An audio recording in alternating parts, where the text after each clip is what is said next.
Jeudi, c'est 14 avril 2025. Mesdames et messieurs, nous avons plusieurs points qui ont dominé l'actualité après-midi. Parmi les points, nous avons gagné et rencontre président Donald Trump avec Bukele qui était faite dans la Maison Blanche jeudi.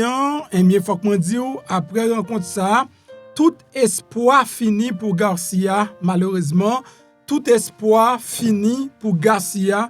Les deux gouvernements, gouvernement Donald Trump avec gouvernement Bukele, monsieur yo décidé pas retourner avec jeune garçon. Malgré la Cour suprême li mandé pour Donald Trump retourner avec jeune garçon, il y a un juge qui continue, un juge fédéral, toujours mettre gros du feu dans le gouvernement pour retourner avec Garcia qui construit une famille, qui quitte famille dans le pays États-Unis. Yo arrêté le par erreur, yo déporté et yo mette toutes sortes d'accusations sur le monsieur pour yo kembel dans prison Salvador. Donc jodi là, rencontre là été faite dans Maison Blanche, et bien toute bagaille censé fini pour monsieur. Et Donald Trump visé par une autre action en justice pour expulsion migrants encore en bon créole, ça veut dire a cloué déposer plainte pour président Donald Trump avec équipe Lyon qui a continué déporter moun sous ancienne loi qui relait Alien Enemies Act, loi qui était là depuis sous Deuxième Guerre mondiale 1798. Une loi 18e siècle qui était fait mon côté. Donald Trump mettait dehors pour capable déporter moun dans le pays et dans l'autre pays sans le pas passer par procédure légale et bien a cloué déposer plainte encore. Individu qui te mette du feu dans Caille et George Shapiro dans Pennsylvania, monsieur Palais, monsieur Bay pour qui raison, lui-même lui mette du feu dans Caille George Shapiro. George Shapiro également monsieur lui prononce pour faire connaître et quel que soit parti politique ou te sorti, et bien genre de violence ça yo pas gen place yo dans pays États-Unis. Nous pourrons regarder ensemble un peu dans rencontre président Donald Trump avec Bukele et puis n'a pas garder si nous petit crasse tout pour nous capable passer un petit moment pour nous capable suivre comment ça teye dans briefing George Shapiro lui-même li te bay et garder comment image kay monsieur et comment dans boule tourner plastique point ça quand pilote nous pourrons regarder ensemble après midi. Bon salut avant toute bagaille, bonjour bonsoir toutes amis, comment nous y est? Moi espère en forme, si n'a regardé vidéo ça là toujours et nous dit papa bon Dieu qui dans celle-là gros merci qui fait un cadeau. Yo joue en plus nos pam c'est MPH, zami mi le MP, ma belle Hélène le MPP, l'autre boule sucre toujours à chercher yo non pour moi.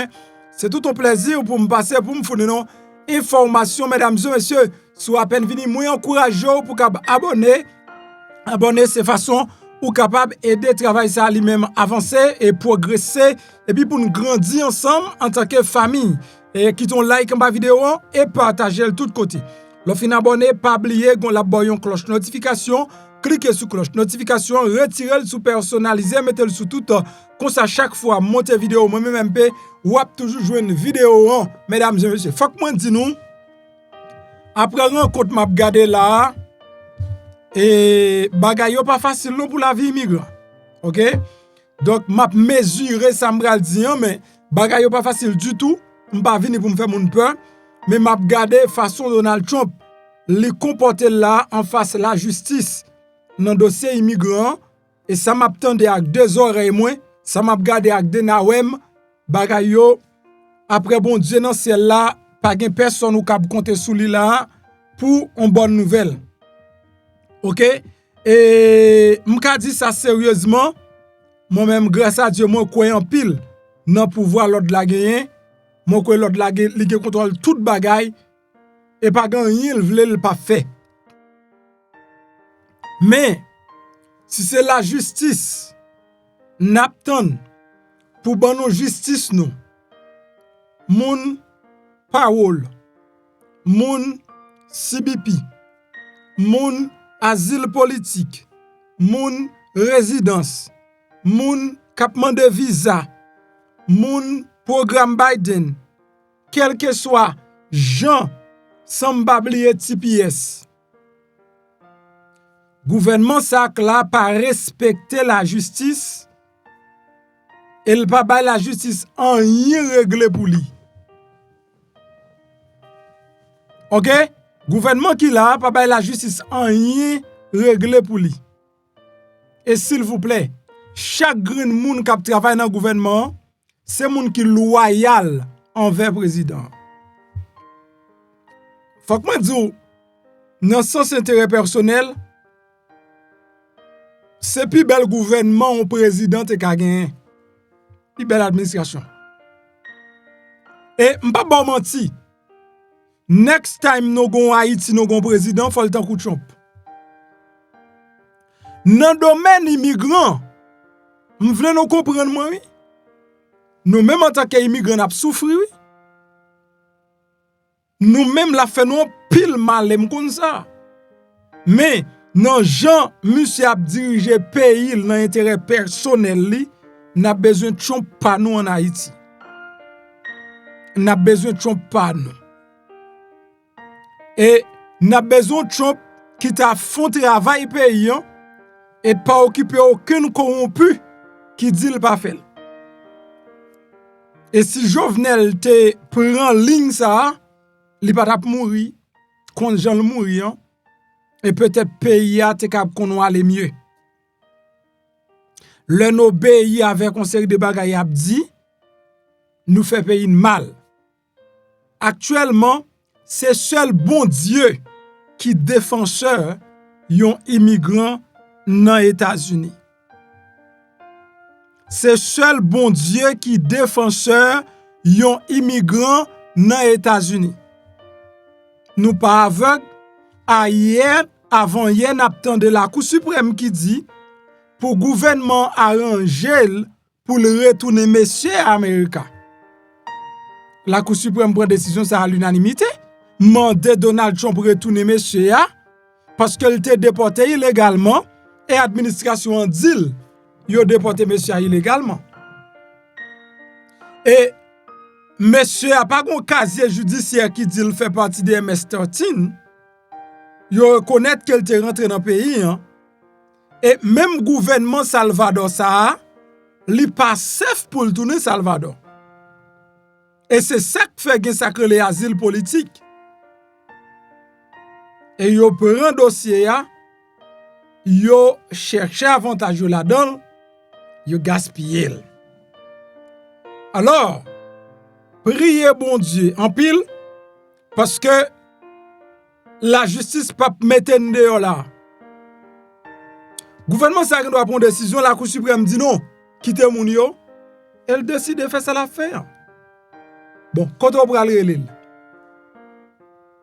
et ça dire, on se regarde pour fait, c'est volonté.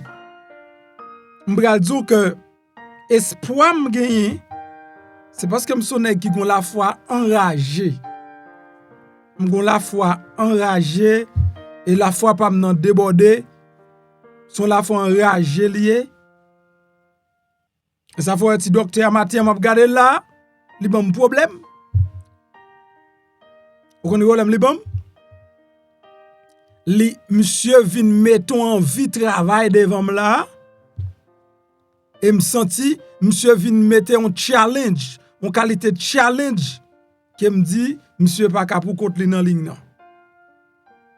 Alors m'a pas nous menti que le m'a prend des années mais m'a privé et me sonne la foi enragé m'a prend des années donc m'a prend des années et les m'a privé ou premier m'pa konn qui place m'a occupé mais m'pa dernier m'a privé soufel nous ka fait tout c'est-à-dire m'gon la fois que m'ka n'importe bagaille m'ka arriver n'importe bagaille et m'ka n'importe bagaille dans vie m'ka posséder n'importe bagaille dans vie c'est depuis petit m'gon ça et ben moi je fais tête mon comme ça et bon Dieu créé mon ça et ça fait tout m'croire que Donald Trump li ka déporter tout monde livré. Mais depuis bon Dieu gen projet pour moun rete dans pays ya, président Donald Trump pour que jamais fait dans votre maman pour le déporter moun, bon Dieu vle rete Américain. Et ça m'bral dit là, même devant m'ka dit, si bon Dieu vle moun rete dans pays, on pas ka faire rien. Elle connaît ça tout. Ça, monsieur ça me posté là, c'est premier milliardaire haïtien. Premier milliardaire haïtien. Il y a qui a milliard, mais pas un milliard propre. Et il y a un million, pas quand on a haïtien qui milliard. Parce que monsieur qui milliard. Monsieur qui milliard. Monsieur parmi les milliardaires.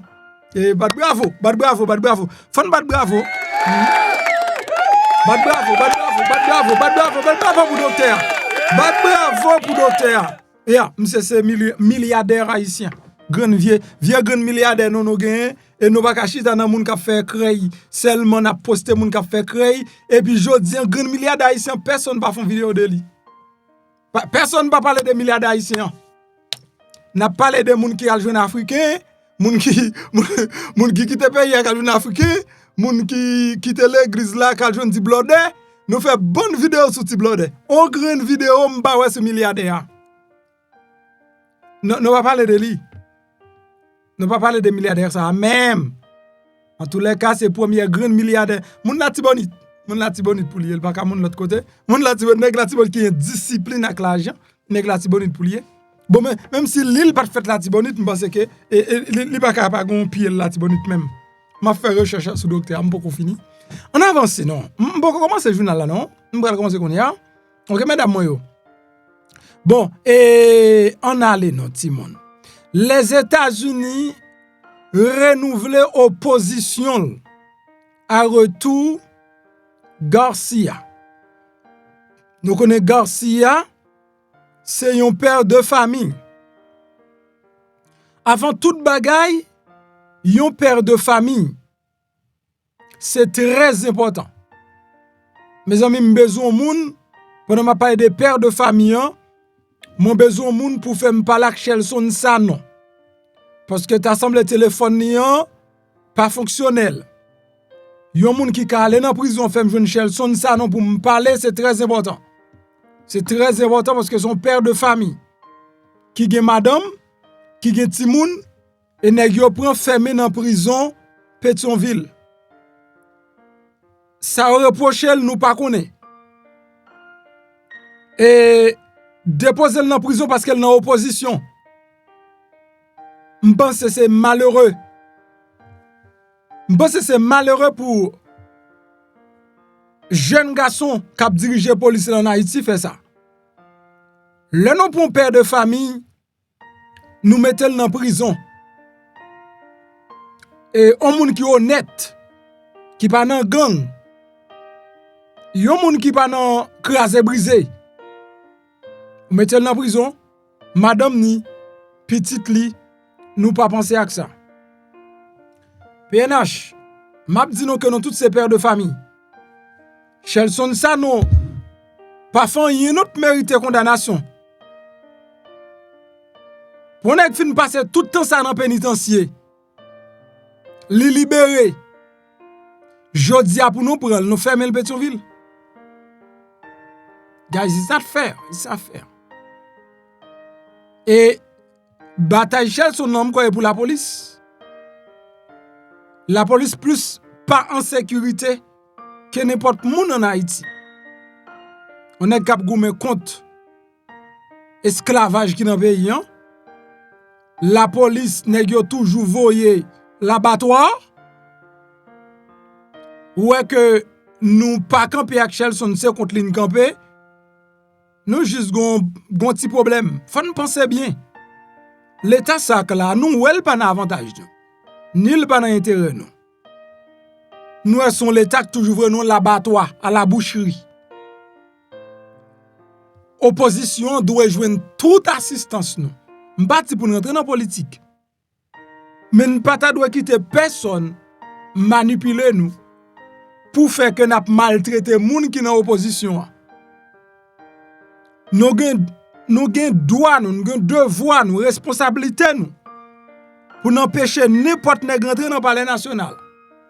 C'est la police qui est obligée là pour protéger et servir tout le monde. M'pa ka dou en tant que PNH pour quitter moun envahi.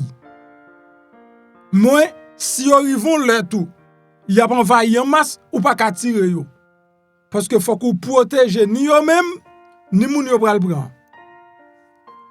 La job pour les ap vini c'est courir ak moun yo pral prendre. les ap rentre dans primature, c'est courir ak moun yo pral prend pour faire job ou comme la police. Le peuple a entré pour le pas joindre yo. Mon pas ka tirer peuple là pour protéger l'état, nous pas ka livrer l'état par peuple là. C'est job la police ça. Protéger ak service sans distinction. Yon nèg ap dirige le dou tirer sous peuple là dit non, c'est pas job pam. Arrêtez Chelson pour moi parce qu'elle parlait mal. Non, m'pa ka arrêter ton nèg parce que nous pas remen Jean le parler. On nèg qui dit il veut prendre pays pour le diriger la kon équipe, m'pa ka arrêter pour ça. M'pa ka arrêter Guy Philippe parce qu'elle est en opposition. Nous même nèg politique yo dégage nous. Guy Philippe prend pays m'a pas sécurité. Nous kembe pays m'a bonne sécurité, c'est job la police. Si nous pas dégager nous quitter Guy Philippe Bono et coup d'état, m'a balle sécurité. C'est job la police. Nous pas dégager nous pour nous même pour nous faire un bon travail pour peuple la remet nous. Peuple envahi nous, peuple la mettre nous dehors, moun peuple la mettre m'a balle sécurité encore. C'est job la police. Où est-ce qu'on s'en fait? Kay pas kayite là, ou balle sécurité l'aller. Dehors nette là, ou balle sécurité l'aller. Men gen ti cheve si wo sa vin là, ou balle sécurité, li pou aller. Après ti cheve si wo, la gon l'autre k'ap vinn en kon cheve green, ou balle sécurité, li pou aller. Ou pas là pour coup de personne là popo. La ge Chelson ça non pour moi pendant m'a dit ça là. Bon. C'est la même nouvelle là moi nan jeune homme qui le Garcia. Monsieur trouvé en prison Salvador. Et m'pa connait monsieur mais que me fait mal pour lui parce que me connais monsieur gen 3 petites et monsieur gen madame américain. I know what that mean. Léon nèg ka ki ton femme ak 3 petites. Pas un problème. Parce que la passé, la bail comme manger. La paye kay. La paye pour ti moun à l'école, la paye chauffeur. Parce que son nèg ou ka gen plusieurs femmes, c'est parce que ou gen kob. Ça faut ka quitter madame ou al joindre l'autre femme, c'est parce que ou gen nan mon.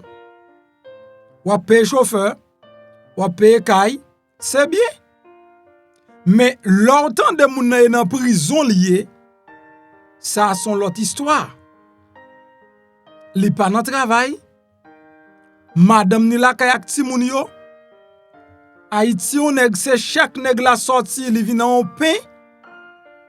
C'est intelligence li ka fait vivre ou prendre ou fermer dans prison. Sans pas gagnon reprocher.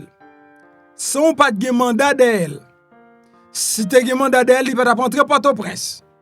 Nous kembel. Monsieur, ça n'a fait à li pas bon pour nous non? Parce que sans planter dans vie ça c'est le récolter. Pas gagner pas pour comprendre ou planter la haine ou pour récolter l'amour.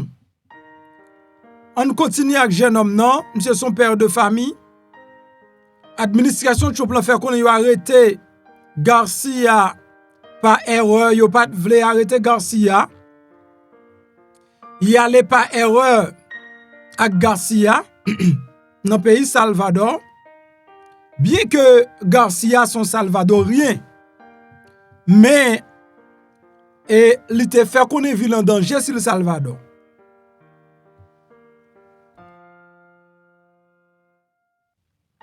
Monsieur fait qu'on est si le Salvador ville en danger. Yon juge ba interdiction depuis en 2019 pour yon pas déporter monsieur. De 2019 à aujourd'hui, alors près de 6 ans, je pense que si Garcia son membre gang, administration de son plan pas gagné, ok? Donc ça veut dire, yon pas gagné un casier judiciaire contre monsieur. Mais administration, yo réitéré involonté yon gagné pour yo mener Garcia retourner.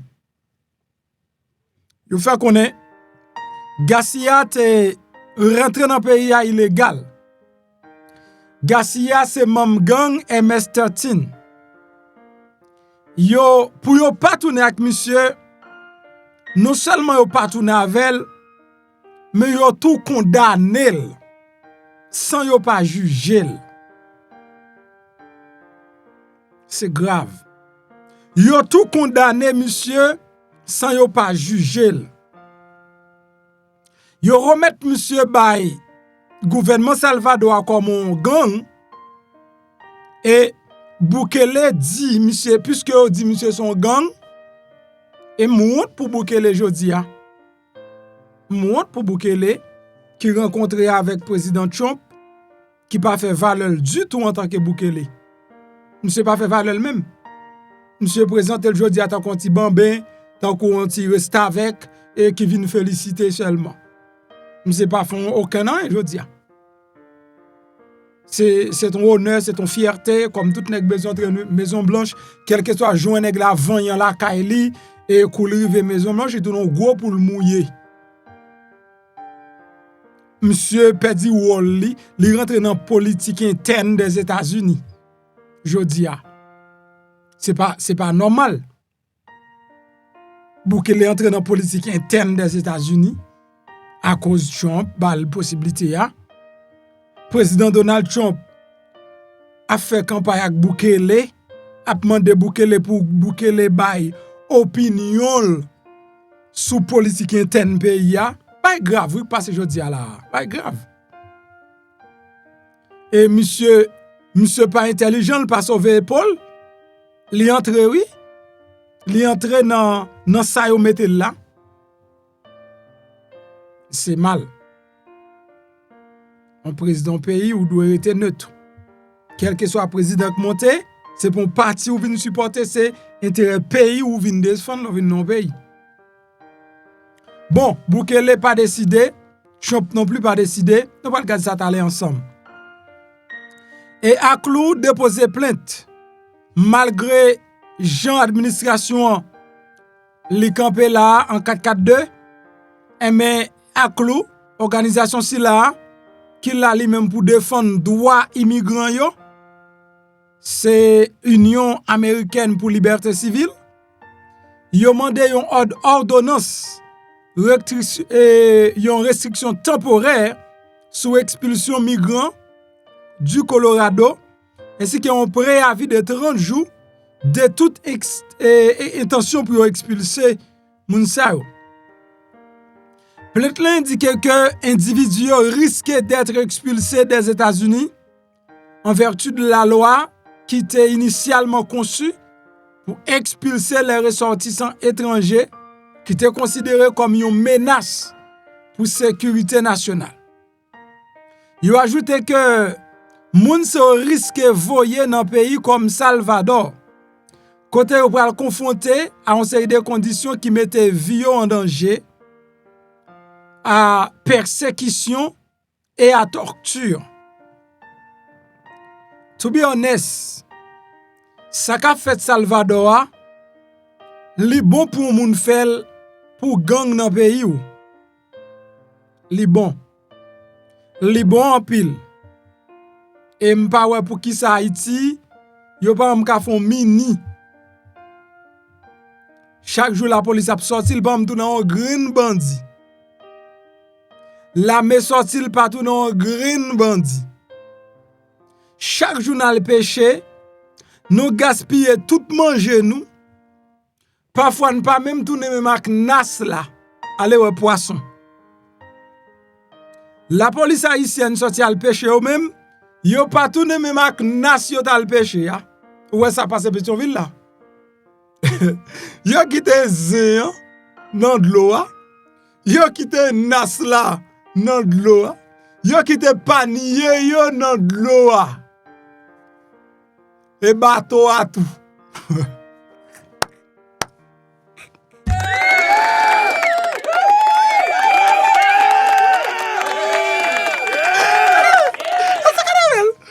La police les gars pêche yo qui te bateau yo qui te zéro pas de l'eau yo qui te manger te porter verre te porter pour poisson qui te le bas de l'eau te bateau, te monter pour monter la mer, te le bord de l'eau. Yo jeté kon. Yo jeté kon dans l'eau, yo tourné à pied. Là, nous besoin Boukele dans le pays Haïti. Mais, Jean Boukele est traité brigand yo. Ou pas qu'à pour moun qui vient juste chercher la vie. Parce que, mesdames et messieurs, les États-Unis, on pas connaît mandé Guy Philippe pour les aider. Depuis yon reto là, yo met une accusation sous dos. C'est celle grand maître là, oui, Calavo. Depuis Amérique fin met un bagay sous dos. Et s'il vous plaît, ça le mette sous dos là. Si au moins voulez vivre encore un jour. Sorry. Tant que jeune homme ça là. S'il voulait vivre encore un jour, c'est accepter dire oui et puis demander pardon. Mais si vous ne dit non pas gang, ou ka boule prison pas me sorti dehors. Moun sa yo, si n'a prend pose traité yo avec ou même parler non, c'est Dieu pour traiter tout parce qu'on pas gagner. Trump li engagé pour expulser des millions d'immigrants sans papier dans le cadre politique immigration agressive liant. Cependant, détracteurs affirment que mesures sont capables d'entraîner expulsion injustifiée. Expulsion injustifiée des moun qui privent d'une procédure régulière et une possibilité équitable de se défendre. Question ça, il y a atteint proxys mois dernier, lorsque le gouvernement a expulsé 200 ressortissants vénézuéliens que les États-Unis accusaient qui étaient en lien avec gang violent train de Aragua. Ils étaient dans le centre de confinement des terroristes qui est le Secot en Salvador. Un établissement de haute sécurité largement dénoncé par des groupes de défense des droits humains pour ses conditions de détention difficiles et ses pratiques d'incarcération massive. Moi-même, je ne pas dénoncer parce que gang non pays pas moun. Des gangs qui boule moun, qui kidnappé moun, lage caoutchouc chaud sous moun. Donc ou pas ka di ba au plus bon traitement parce que pas ba au plus bon traitement ou même. Mais lieu ça pas fait pour immigrants. Lui a pas fait pour immigrants. Malheureusement Venezuela pas voulu recevoir Mounzao et mi a lagé au Salvador. Jodi an là, président Donald Trump li pas décidé pour tout nak monsieur nous regarder ça en plus de détail. A clou pote plainte faire connaître que Trump a déporté un série de moun al mettre dans prison brigand ça yo même yo pas d'accord. Et Guy Cody Balmer monsieur ce jeune homme ça est-ce que m'gay image là même ici monsieur le Cody Balmer c'est monsieur qui levait qu'elle mettait du feu dans ka Josh Shapiro parce qu'elle sentit pas ka ouais moun y aurait le Josh Shapiro gouverneur Floride là gouverneur Pennsylvania homme très populaire et très aimé de la part des démocrates très respecté dans tout pays eh bien monsieur ça, bon mettez Josh Shapiro pour nous kawel tout. Mais Josh Shapiro, ti piti ak Josh Shapiro gros image wap gade ya. Ou gade son fumeur, son buveur, son drogueur. Figi monsieur marqué tout ça pas bon. Monsieur levé le gros la nuit, la mettre du feu la kay Josh Shapiro. Mesdames et messieurs, si vous regardez dans l'image, on regarde seulement quelques images là, n'a pour comment monsieur détruit en dans caille gouverneur. OK? Tu vois? Tout ça, c'est sang du feu. Ça veut dire c'est livre, monsieur mettez du feu dans kay Georges Shapiro, gouverneur, boule kay la net. Et si toutefois, tu vois, mes table côté chaise yo, ça est dans salon là. C'est dans salon là. Et bien monsieur boule kay nèg là. Ouais, recommandant est-ce que nous recommandons salon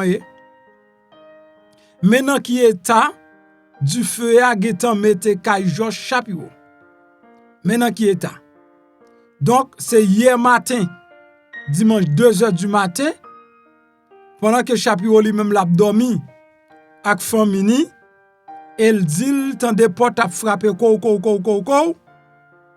Là que les sorti c'est la police. Les mains de ça gagné les de un danger levé. Ou un danger levé.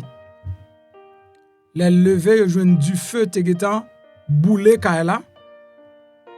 Et famille Georges Shapiro avec lui obligé quitter Kayo. Qui ça vagabond dit? Monsieur a gagné jeune moun oui. Heureusement pas de blanc. Heureusement pas de blanc.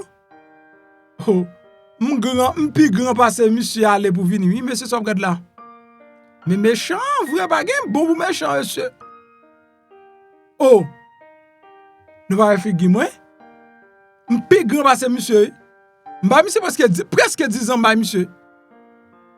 Presque 10 ans ba monsieur. Le monsieur fait presque 10 ans. L'homme accusé d'avoir déclenché une grande incendie dans la résidence du gouverneur Pennsylvania, il déclaré par la police que l'État nourrit une haine envers le gouverneur Georges Shapiro. C'est le nouveau document judiciaire. Kodi bon m'a dit, littéraire Georges Shapiro. Hier dimanche là, il a arrêté monsieur après que l'autorité a été déclaré que il a sauté, il a amené qu'elle était sauté en clôture. Il te mette le feu volontairement vers 2h du matin, 13 avril. Shapiro ak famille donc te trouvé au la caillou dans moment où t'as dormi. Heureusement moi-même 2h du matin m'boko dormi. OK? And then monsieur rentre dans la commune yo. Là quand Jean monsieur fait rentrer il met du feu.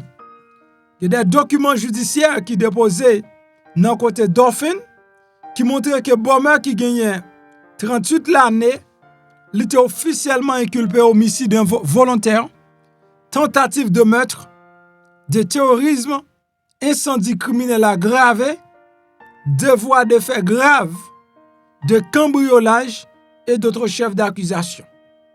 La police d'État de Pennsylvanie a déclaré jeudi lundi que Bomber était actuellement hospitalisé par un problème médical sans lien avec incidence ou arrestation. Et monsieur pral en prison dans côté Dauphin après que lui sorti dans l'hôpital là. Week-end sa famille nous te témoigné un incroyable courage de l'excellence de nos premiers intervenants. C'est ça gouverneur Georges Shapiro fait connaître. Toute famille Shapiro est éternellement reconnaissant envers agents policiers, envers équipe qui t'a évacué nous yo, envers équipe qui t'a pété du feu également. Donc gouverneur exprimé gratitude li envers tout le monde qui t'a contribué pour que jodi an yo te capable de sortir la vie sauve. Parce que si toutefois la justice, la police, pas présent, Shapiro ak toute famille te dans gros difficulté. Yo gen doit te pas mourir, mais yo te ka blessé. Pour qui ça monsieur a li tap touye Georges Shapiro parce qu'elle sentit le raïl et le pas ka digérer. Bagay se sorti nan message k'ap véhiculé. C'est ça qui fait que t'assemble guys, m'a renoncé. M'pap candidat encore.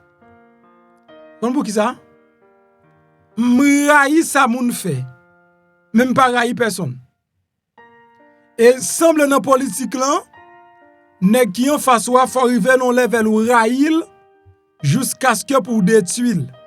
M'po ko gen maturité ça. OK, excusez-moi et moun k'ap invite dans politique yo, m'po ko gen maturité pour me raï ennemi nan juste m'touyer. Non.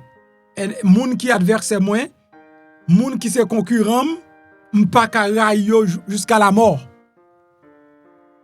Mais politique américaine nan, li enseigne moun yo jodi an pour yo raï l'autre.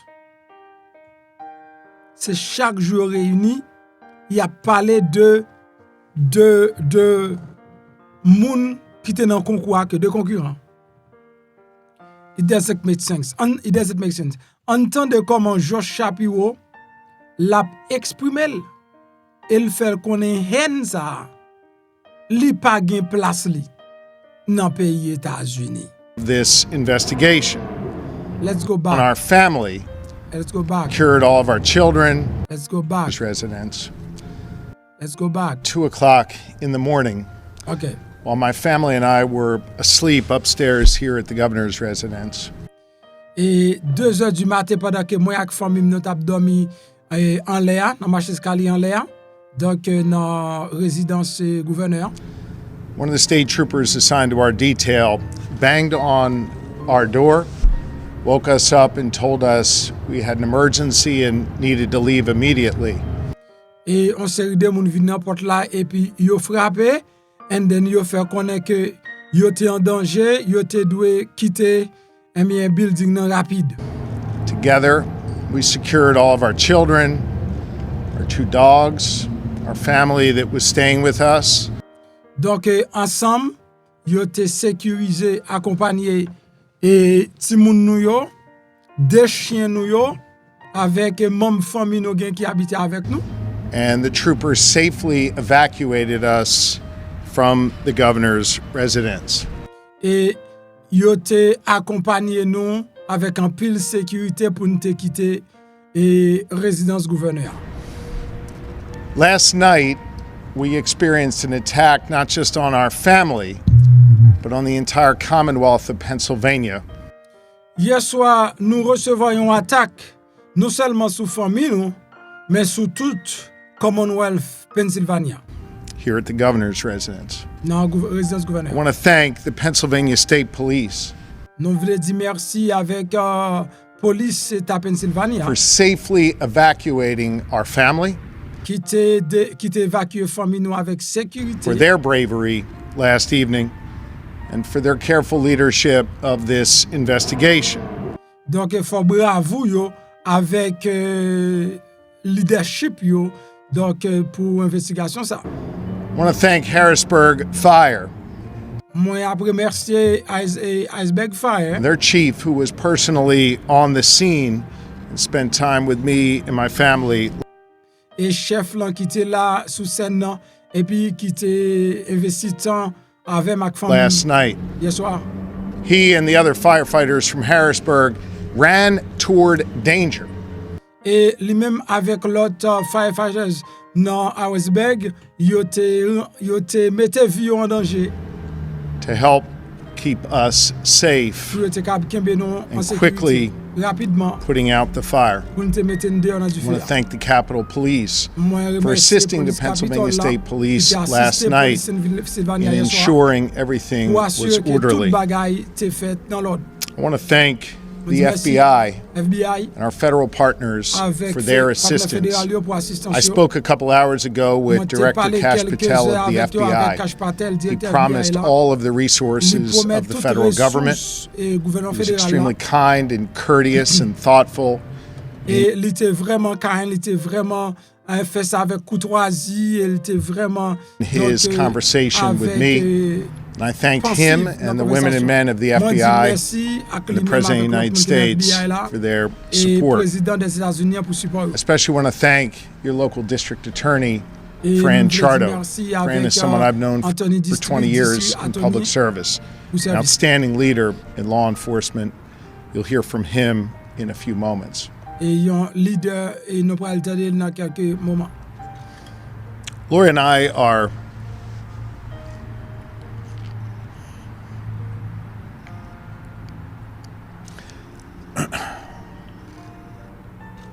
Lori and I are overwhelmed by the prayers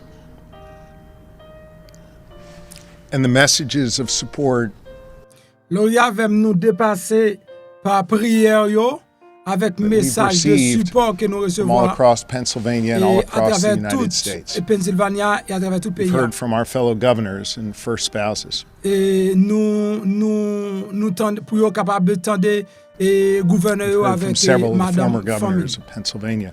Donc nous tendons et nous recevons message en pile ancien gouverneur dans Heard Pennsylvania. from so many friends and loved En ones. pile amis avec moun qui Heard remet from nous. so many caring citizens of this great Commonwealth. Nous recevons message en pile de citoyens américains qui cœur de Commonwealth là. I want you all to know that your prayers lift us up.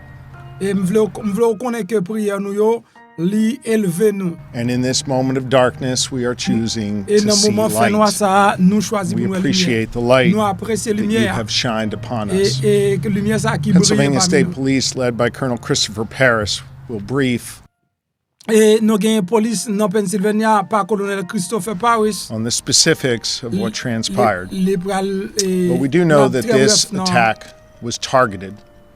We don't know the person's specific motive yet. Nous pas connaît motif spécial We monde qui do fait ça, know a few truths. mais nous connaissons de First, vérité. Premièrement, This type of violence is not okay.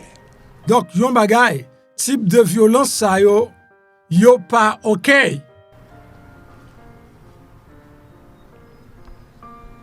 This kind of violence is becoming far too common in our society. Et violence ça allait trop loin dans communauté nous, dans société nous. And I don't give a damn if it's coming from one particular side or the other. Ça pas intéressé si que li sorti dans parti ça ou bien li sorti dans parti ça. Directed at one particular party or another, or one particular person or another. Et qu'elle dirige par yon parti ou bien l'autre, par un monde ou bien par un l'autre, ça pas intéressé. It is not okay. Bagay ça pas bon. And it has to stop. Bah ça doit finir. We have to be better than this. Nous devons faire mieux que ça. And we have a responsibility to all be better. Nous toutes responsabilité pour nous vinn plus bon. Second, Deuxièmement, if this individual was trying to deter me from doing my job as your governor, si individu ça livre empêcher me faire travail en tant que gouverneur, rest assured I will find a way to work even harder et m'a joué nos moyens pour me travailler, et m'a travailler even beaucoup plus dur que ça. than I was just yesterday. Et que Good j'aime people of te Pennsylvania. avant hier pour moun dans Pennsylvania. Here's a third truth. C'est troisième vérité. If he was trying to terrorize our family, S'il essaye de Our terroriser famille nous, zami nous yo, the Jewish community who joined us for a Passover Seder in that room last night, et famille ça yo qui sont famille juif qui viennent joindre nous pour nous capable passer week-end juif là ensemble hier soir. hear me on this. Attendez-moi. We celebrated our faith last night proudly, and in a few hours we will celebrate our second Seder of Passover again proudly. Et nous te célébré avec un pile fierté hier soir Passover et recélébrer encore donc Passover là fièrement Will avec deter un pile me fierté. or my family Pas gen aucun or monde any qui Pennsylvanian campé famille celebrating ou bien their faith n'importe openly monde dans and Pennsylvania qui empêché me célébrer la foi ouvertement et avec un pile fierté. I am grateful Moi son qui très reconnaissant. to the good people of Pennsylvania, Pour bon monde qui dans Pennsylvania, giving me the honor to serve qui as their bon moi 48th honneur pour governor. me capable servir I yo will continue to comme pour 48e every gouverneur. ounce of my M'a being continuer into donc this work. fait travail moi. I'm going to do my best M'a to fait be your governor m'a fait tout ça qui dépend de moi ça qui bon de moi pour me gouverner nous. and right now to be a good husband and father to my family. Et qu'on y a un bon Who mari, are un bon obviously papa pour famille. traumatized by what occurred here last night. Et à cause de ça qui We are traumatisé nous malgré grateful ça qui to traumatisé law last night. enforcement for helping ease some of that trauma thanks to their outstanding work. Donc pour law enforcement donc qui était avec nous dans tragédie ça, merci pour gros travail nous They fait. were here within seconds. Yo était là dans moins que They did secondes. an extraordinary job. Pour te faire un travail Local, extraordinaire. state, Local, and federal law État, enforcement fédéral, partners. law enforcement. I now and want to bring partners. up the Colonel of the Pennsylvania State Police. M'a vini avec colonel Give you donc some police specifics dans on the Pennsylvania investigation. pour le cabanon quelques spécifiques Followed by sur our l'investigation District ça Attorney, Fran Chardo. suivi par And then Tony we'll do our from best to take a few Charlotte. questions. Et tout il a pris un petit temps pour parler. Andade. Thank you, Governor. Merci gouverneur. I'd like to begin by saying, on behalf of not only the Pennsylvania State Police, but all of our partners, Donc je voulais commencer pour me dire non seulement sous le nom police nationale dans Pennsylvania, mais tout Federal, partenaire fédéral, to municipal, tout that- municipal. our hearts and prayers are with you and your family Et que nous avec prière nous avec femme during this very trying. pendant 14 plus hours. mauvais moment ça. I'd like to Pour start 14 off by ça. preemptively offering that this is still very early in a very active and dynamic investigation. Et nous commençons bien rapide, ça veut dire une investigation qui est très active et qui est And très I can tell you dynamique. that we're pursuing any and all leads. We have processed the crime scene and released it just recently. You will see imminently how large and complex of a scene that it is.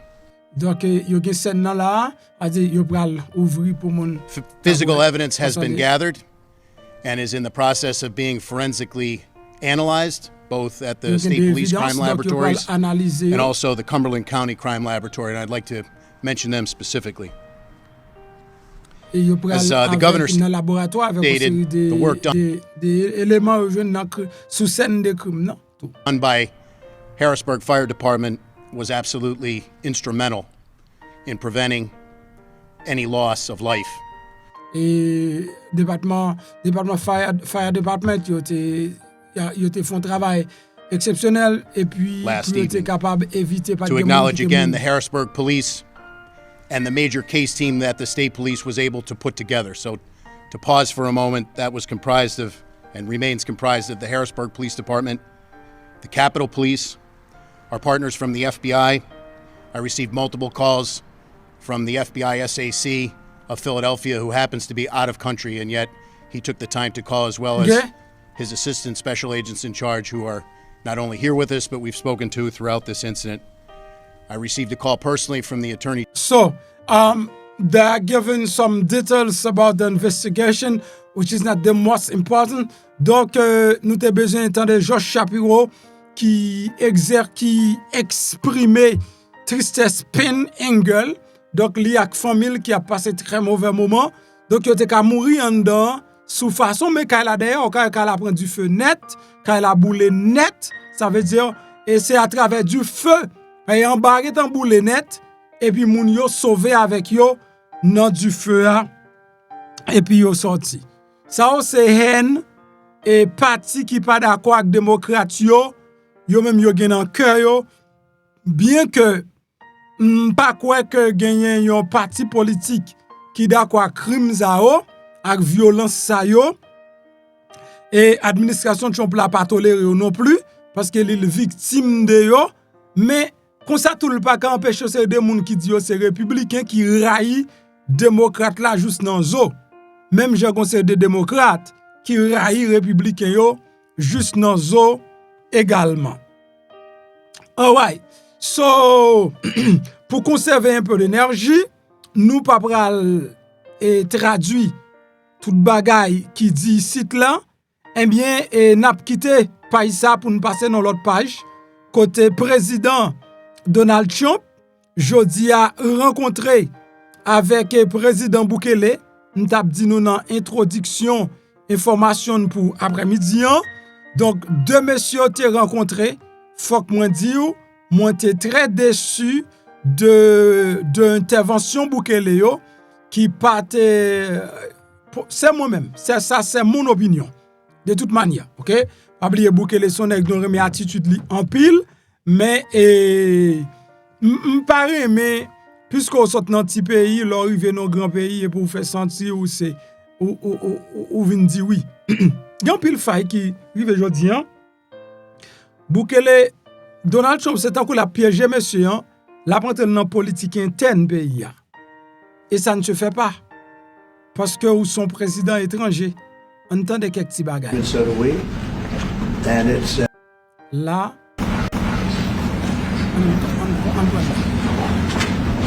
Well, thank you very much. It's an honor to have a friend of mine because we went through this together. Merci beaucoup pour mon ami Pam qui là parce que nous avons traversé moments ensemble. And got along very well for my entire period of time. Okay, pendant toute période. So I knew him as a very young man. Now he's just a young man. Et monsieur He's son done a jeune garçon. fantastic job, Mr. Monsieur President. font It's an travail honor to have fantastique, you. monsieur You're président sur doing le Guéon. incredibly for your country. Merci. And Font we travail incroyable appreciate pour pays. working with you. Bon, après, Because you want to stop crime, and so do we. Ouvrez And Kembe, it's very, very campé effective. crime. And I want to just say hello to the people of El Salvador and say they have one hell of a president. Okay, Okay, and I mean that, and I know him well. Salvador, I know him as a very young man, petit garçon. even younger than you. You know, Et he started j'étais pretty plus young. jeune, garçon. He'll always be younger. Young at heart. But I want to thank you for the great job you're doing. Merci I beaucoup de appreciate it. faire. Thank you. J'apprécie ça. Well, it's an honor to be here So in the what Oval about- Office with the president and leader of the free world. We're very happy and Okay. we're very eager to help. Anyway, I will let you hear that. Et la gen let là dedans, on peut comprendre un peu. Donc, qui ça gen là?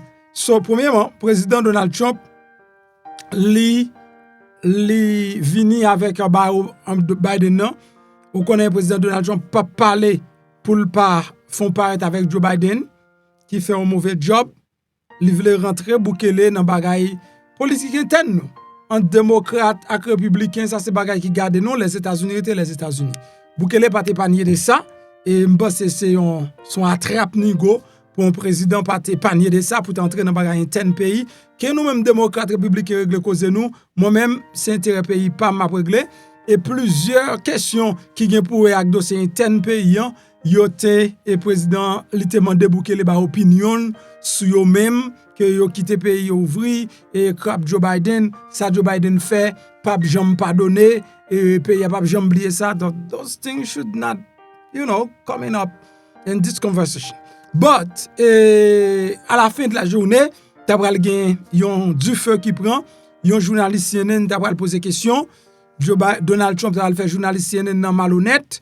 Donc après ça, il a cité nos CNN plusieurs fois, dit personne pas regarder CNN encore parce que CNN pas fait bon travail et CNN pas vle bay nouvelle lan, etc. So m'ste pas dit que 99.1% et moun yo diminué k'ap traverser frontière là.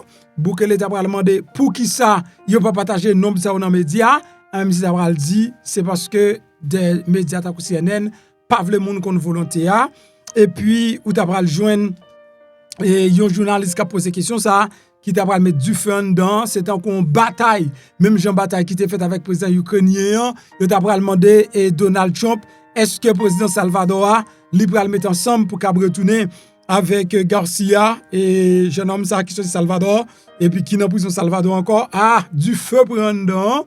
Finalement Bukele on bagay qui dans justice américaine nèg la mandé asile. Donc Bukele finalement d'accord avec gouvernement donc devant média ou le faire connaître le pape voyer ti nèg la tourner. OK, elle dit jamais et puis gars moun j'aime penser qu'elle va le font bagay comme ça puisque monsieur a son gang lié mes amis, c'est citoyen pays ou. M comprendre gen gang dans pays ou.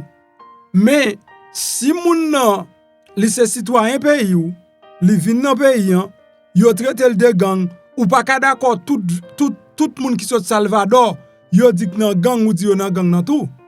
En tant que président faut dire OK, donc nous-mêmes, nous arrêter gang yo, nous mettons en prison, nous avons une procédure pour nous connaître qui moun qui c'est gang.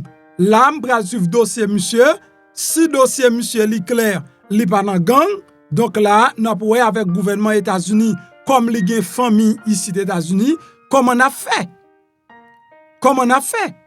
But et c'est pas ça monsieur dit, monsieur tout bail. Ça veut dire toute décision la Cour suprême, la justice etc. prend, mais gouvernement, faut que moi dou Trump, c'est pas Trump qui tellement plus ou moins pas vle venir avec monsieur. Trump pas vle trop rentrer dans dossier. Li bay Christine Noem. Donc parler Christine Noem pas trop bagay tout. Mais gen de on série de l'autre soldats bras droit président Donald Trump, nèg yo mette fire pour yo faire connaître les garçons criminels, les garçons MS-13 malgré la justice paye sous dossier et bien jodi a la justice c'est pour un gros coup dans pays États-Unis. Donc anglais pas difficile, bam qui autant de petits morceaux comment aimer lui-même et bah là l'étape passé. Donc avant que nous rentrions là-dedans, pas oublier ça c'est très important sur dans Floride là où qu'on aime déjà, m'pa jamais pas dire pas prendre santé au sérieux. Guys, et c'est pour mes bagages pour faire de pour commencer gain cob. Santo ballon l'autre level. Même si vous pour gain cob, santo c'est plus gros bénédiction gain et ou pas gain de jouer avec ça. Sous dans Floride ou même ou pas gain douane à vivre Floride et ou pas gain numéro bridge clinique avec pharmacie. Et ou dit c'est nèg senti bon femme senti bon.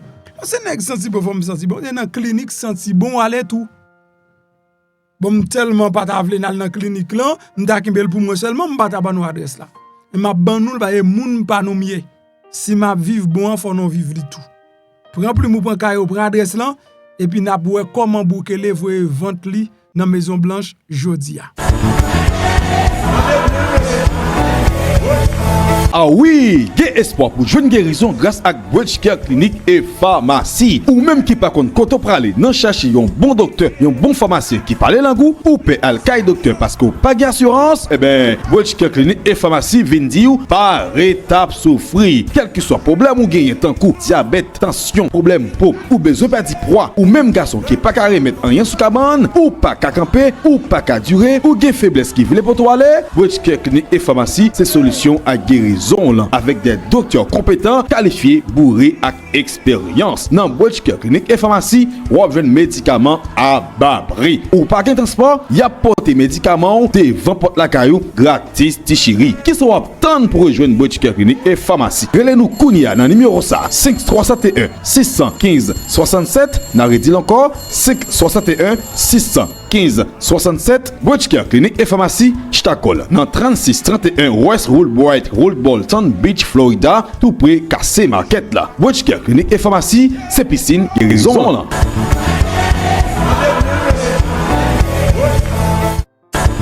It's an honor to have a friend of mine because we went through this together and got along very well for my entire period of time. So I knew him as a very young man. Now he's just a young man. And he's done a fantastic job. Mr. President, it's an honor to have you. Thank you. You're doing incredibly for your country. And we appreciate working with you because you want to stop crime, and so do we. And it's very, very effective. And I want to just say hello to the people of El Salvador and say they have one hell of a president. Okay? And I mean that, and I know him well. I know him as a very young man, Marco, even younger than you. You know, he started pretty young. He'll always be younger. Young at heart. But I want to thank you for the great job you're doing. I appreciate it very much. Thank you. Well, it's an honor to be here in the Oval Office with the President and leader of the free world. We're very happy and we're very eager to help. We know that you have a crime problem, a terrorism problem that you need help with. And we're a small country, but if we can help, we can do it. And we actually turned the murder capital of the world, that was the journalists call it, right? Murder capital of the world, into the safest country in the Western Hemisphere. And, you know, if sometimes they say that we imprisoned thousands, I like to say that we actually liberated millions. So, you know, like That's very good. Who gave him that line? Do you think I can use that? And in fact, Mr. President, you have 350 million people to liberate. But to liberate 350 million people, you have to imprison some. That's the way it works, right? You cannot just free the criminals and think crime is going to go down magically. You have to imprison them so you can liberate 350 million Americans that are asking for the end of crime and the end of terrorism. And it can be done. I mean, you're doing it already. And I'm sure that people have seen the change in the streets. A long way to go because you're just initiating your second term. But it's clear that with the numbers at the border, when even in Democrat-run cities, they get a help from the work you're doing. So I'm really happy to be here, honored, and eager to help. Well, we had a terrible thing happen. We had an administration that allowed people to come in freely into our country from not only South America, but from all over the world. Many from the Congo in Africa, Asia, all over the world, Europe, rough parts of Europe. And they came from prisons, and they came from mental institutions, and they came from gangs, and the gangs of Venezuela and other places. And hundreds of thousands and even millions of them came. 21 million people altogether, but many of the people that came, just a tremendous percentage of them were criminals, in some cases violent criminals. We had 11,088 known murderers. Half of them murdered more than one person. This was allowed by a man who, what he did to our country is just unbelievable. So we're straightening it out. We're getting them out. But what they did and what that party did to our country, open borders, anybody could come in. As soon as I heard that, I said, every prison's going to be emptied out into our country. That's what happened. And we're straightening it out. And we just had numbers. We had the highest recruiting numbers in the history of our country going into police departments. And a year ago, we had the lowest numbers. You couldn't hire a biggest change. Yeah. Nobody's ever the seen. Lowest to the highest. And the military now, Marines, the Army, Air Force, Coast Guard, every slot is, we have the best numbers we've ever had. We call it recruitment numbers. And we've never had anything like it. We had records on at every single level. But very important, the policemen. The policemen are joining forces now that we're having a hard time with policemen because we weren't protecting our police. Yeah. And we cherish our police. The police are great, and the firemen and everybody else. But we have the highest numbers that we've ever had, the most enthusiasm. Great enthusiasm on trade and other things. We're doing great. We're taking in billions and billions of dollars. We made, 2 weeks ago, I gave them a little bit of a pause because, you have to show a little flexibility. But we go back to what we have to do. The markets have been very strong once they got used to it. But we were losing $2 billion a day. There's no company big like this. This is the biggest deal ever made. Now we're making $3 billion a day. We're a great country, but we had stupid people running this country, and I can say it. But what they've done to us at the border should never and can never be forgotten. It's a sin, what they did, and you are helping us out, and we appreciate it. Thanks. Actually, what you're doing with the border is remarkable. It has dropped, 95%? It's incredible. As of this morning, 99%, 99.1% to be exact. Why are those numbers not in the media? Well, they get out with the fake news, like CNN over here doesn't want to put them out because they don't like putting out good numbers. They only like putting out because I think they hate our country, actually. Yeah, but it's a shame. You're right. Isn't that a great question? Why doesn't the media? Why don't they put out numbers? Yeah, 99%. It's crazy, right? We're doing it's great. It's a crazy turnaround. Christy, could you maybe say a couple of words about the border? How we're doing? It's just been absolutely phenomenal what a great leader can do. Clear direction. Our laws matter. We should only have people in our country that love us, and the Border Patrol and our ICE officers and law enforcement officers have done fantastic work. So we're proud of them. Now we just need to get the criminals and murderers and rapists and dangerous gang members and terrorist organizations out of our country. So, Mr. President Bukele, we thank you very much for your partnership. It has been wonderful for us to be able to have somewhere to send the worst of the worst and someone to partner with. And we'd like to continue that partnership because it's been a powerful message of consequences. Mr. President, you wanted people to know that there was consequences if you break our laws and harm our people and endanger families. And this is a clear consequence for the worst of the worst that we have somewhere to put them. Thank you very much. Yeah, we even had this gang member from Venezuela, one of the ones you sent, and we interviewed him just to get some information, etc. from them. And he said, "Oh, well, I got arrested 6 times, but they released me the 6th time, so I should be released again." And then we said, "Well, what's the last thing you do?" And he said, "Well, I shot a cop in the leg, but I didn't kill him. I just shot him in the leg." And we're like, this guy was arrested 6 times here in the United States. 6 times. He was released 6 times. And in the he was released 5 times. And the last time he was sent to El Salvador, right? So he's not getting released. But the last time he shot a cop, actually, and he shot him in the leg. So these are, like you said, there's something broken. It's the liberal establishment.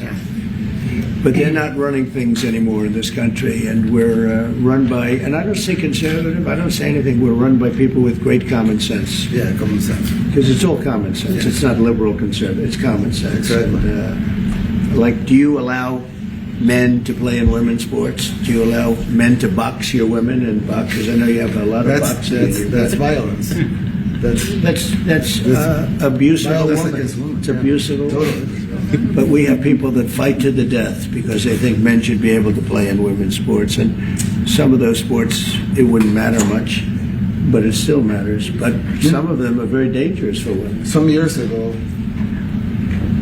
like we said, a decade ago or so, women rights movements were pressuring so that we enacted specific laws to avoid men abusing women. And I think those laws were great because there were a lot of men abusing women. But now some of the same people are trying to backtrack on that and actually trying to make new laws allowing men to abuse women in sports.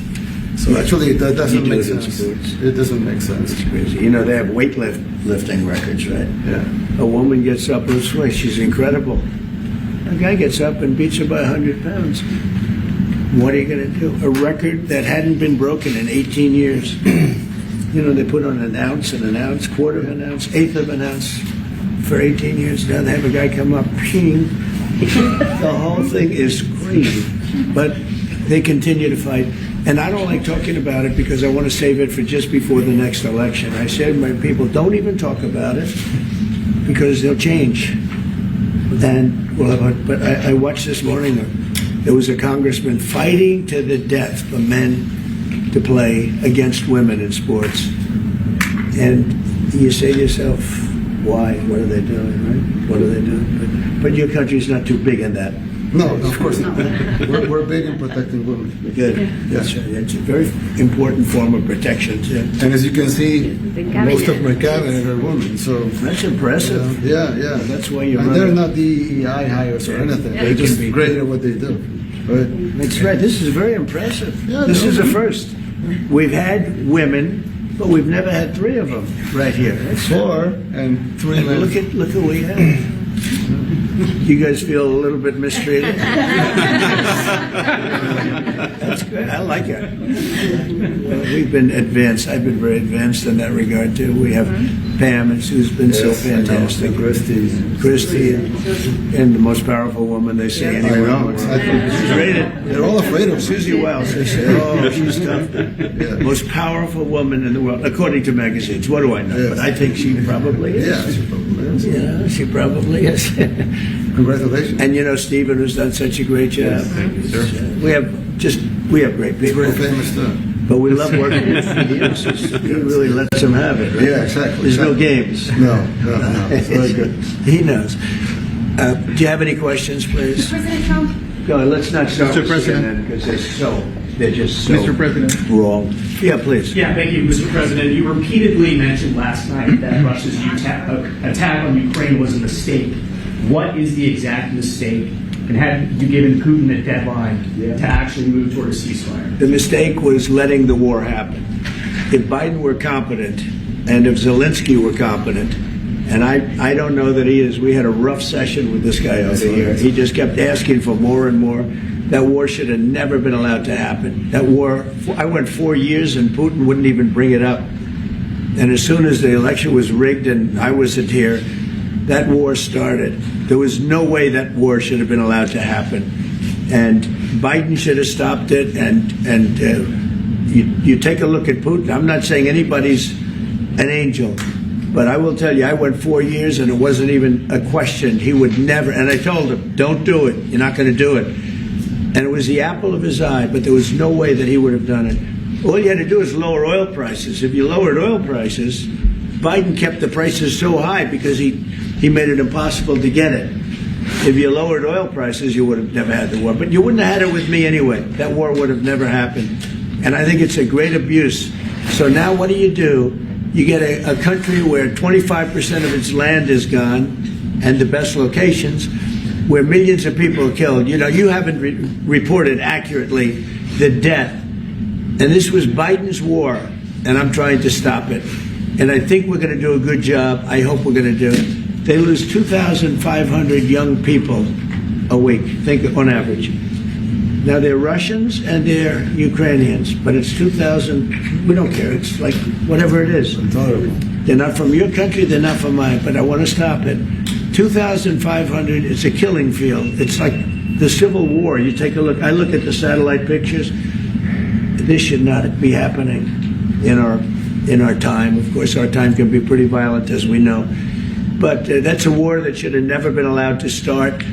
And Biden could have stopped it, and Zelensky could have stopped it, and Putin should have never started it. Everybody's to blame. Have you spoken to President Zelensky, sir, about his offer to purchase more Patriot missile batteries? Oh, I don't know. He's always looking to purchase missiles. You know, he's against. Listen, when you start a war, you got to know that you can win the war. Right? You don't start a war against somebody that's 20 times your size, and then hope that people give you some missiles. If we didn't give them what we gave, remember, I gave them javelins. That's how they won their first big battle with the tanks that got stuck in the mud, and they took them out with javelins. They have an expression that Obama at the time, Obama gave them sheets and Trump gave them javelins. But just something that should have never happened. It's a really shame. The towns are destroyed. Towns and cities are, largely destroyed. They have the spires, the beautiful spires that go up. They say they were the most beautiful in the world in Ukraine for whatever reason, but the most beautiful in the world, they're mostly laying on their side, shattered and broken. And most importantly, you have millions of people dead. Millions of people dead because of 3 people. I would say 3 people. Let's say Putin, number 1, but let's say Biden, who had no idea what the hell he was doing, number 2, and Zelensky. And all I can do is try and stop it. That's all I want to do. I want to stop the killing. And I think we're doing well in that regard. I think you'll have some very good proposals very soon. Last question, sir. Have you attributed a motive, sir? Have you attributed a motive through the FBI investigation behind the attack on Governor Josh Shapiro over the weekend? No, I haven't, but the attacker was not a fan of Trump, I understand, just from what I read and from what I've been told. The attacker basically wasn't a fan of anybody. It's probably just a whack job. And certainly a thing like that cannot be allowed to happen. Relation with President Bukele, the best guarantee that this time you won't terminate the temporary protected status? I have a great relationship with this man. I have the best relationship with him. We've known each other.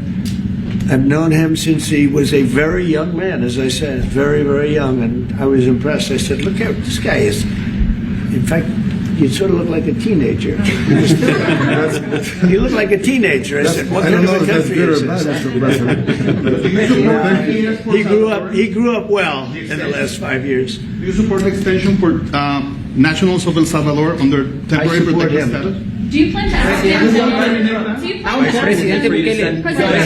Let's hear the question from this very low-rated anchor at CB. Thank you, President. Do you plan to ask President Bukele to help return the man who your administration says was mistakenly deported?